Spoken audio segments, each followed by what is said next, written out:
వాసవి మాతాకు మాయేకే గుండ నివాసునికి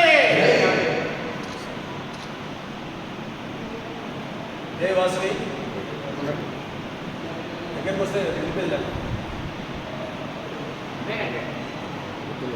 జై వాసవి 3వ తారీఖు నుంచి దసరా ఉత్సవాలు మన వాసవి కన్యకాపరమేశ్వరి దేవస్థానంలో మొదలు కాబోతున్నాయి. 3వ తారీఖు కలశ స్థాపన మొదలై దసరా పండుగ తర్వాత గ్రామోత్సవం తర్వాత వసంతోత్సవం, దాంతో తెప్పోత్సవంతో మా కార్యక్రమాలన్నీ ముగుస్తాయి.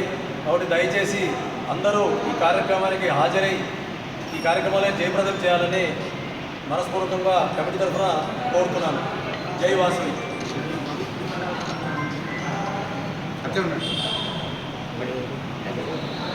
వాసవి మాతాకు